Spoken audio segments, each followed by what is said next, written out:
Report اظہار سومرو۔ مودی کا جنون آبی جارحیت یا جنگ کا اعلان۔ پاکستان کا بھارت کے خلاف دھماکہ خیز رد عمل۔ پاکستان نے تجارتی تعلقات معطل کر دیے، فضائی حدود بند کر دیں اور واگا سرحد بند کر دی۔ پانی روکا تو جنگ سمجھا جائے گا، قومی سلامتی کمیٹی کا اعلان۔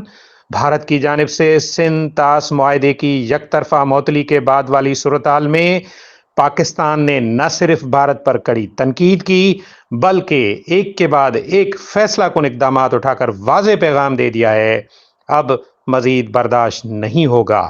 خطے میں بھارت اسرائیل کے طرز پر ڈومیننسی چاہتا ہے، جبکہ پاکستان نے آج واضح پیغام دے دیا ہے کہ ہندوستان کی یہ ڈومیننسی کسی صورت میں قبول نہیں کی جائے گی۔ قومی سلامتی کمیٹی NSC کے ہنگامی اجلاس میں فیصلہ کیا گیا کہ بھارت کی جانب سے پانی کا رخ موڑنا اعلان جنگ تصور ہوگا۔ پاکستان نے بھارتی فضائی کمپنیوں کے لیے فضائی حدود بند کر دی ہیں۔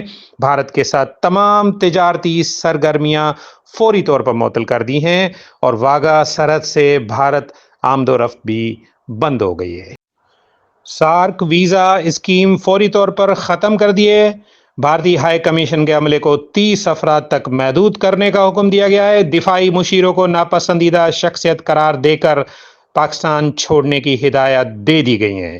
پاکستان نے بھارت کی جانب سے پانی کی جارحیت کو قومی بقا کا مسئلہ قرار دیتے ہوئے عالمی برادری کو خبردار کر دیا ہے کہ اگر بھارت نے دریاؤں کا پانی روکا تو پاکستان پوری قوت سے جواب دے گا۔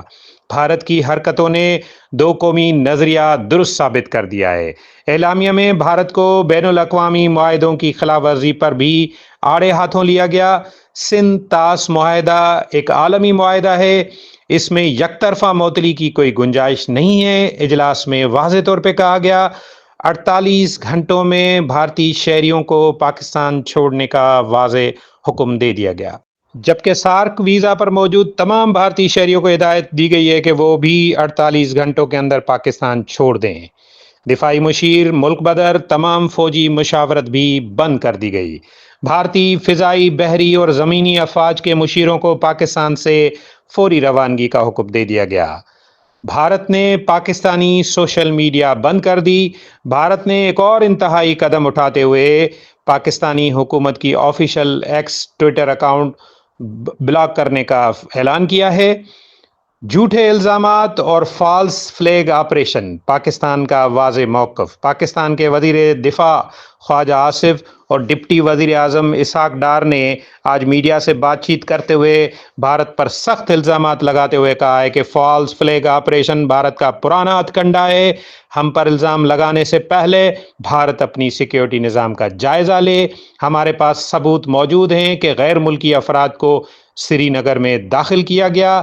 مودی سرکار کے پاس پوری دنیا میں دہشت گرد حکمران ہونے کا صنعت یافتہ اعزاز ہے: خواجہ آصف۔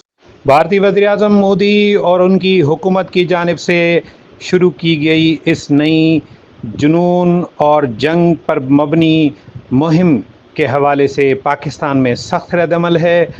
خاص طور پہ انٹلیکچوئل سطح پر سمجھا جا رہا ہے کہ بھارت اس معاملے میں اسرائیل کی کاپی کرتے ہوئے اس خطے پہ اپنی ڈومیننسی چاہتا ہے، اور بھارت نے اس طرح کے واقعات کو اپنے فائدے میں استعمال کرنے کی ماضی میں بھی کوشش کی، اور اس دفعہ بھی وہ مقبوضہ کشمیر میں ہونے والے واقعے کو اپنے سیاسی فائدے کے لیے اور خطے میں اپنا اثر رسوخ بڑھانے کے لیے اور دوسرے ملکوں کو دبانے کے لیے استعمال کرنے کی ناکام کوشش کر رہا ہے۔ اور بھارت اگر سمجھتا ہے کہ وہ اس خطے پر ڈومیننسی کرے گا تو یہ اس کی بہت بڑی بھول ہے، کیونکہ بھارت کے ساتھ سب سے بڑا مسئلہ یہ ہے کہ داخلی طور پر نہ تو وہ غربت ختم کر سکا ہے، نہ ہی ملک کے اندر اپنے معاملات کو سنبھال سکا ہے، اور مودی جس طرح دعوے کر کے اقتدار میں آئے تھے وہ سارے کے سارے دعوے دھرے کے دھرے رہ گئے ہیں، اس لیے وہ جنگی جنون کا سہارا لے رہا ہے۔ لیکن اس خطے کے لوگ کسی صورت میں کسی بھی طرح کی مہم جوئی اور جنگ کو نہ صرف قبول نہیں کرتے بلکہ اس کی سخت الفاظ میں مذمت بھی کرتے ہیں۔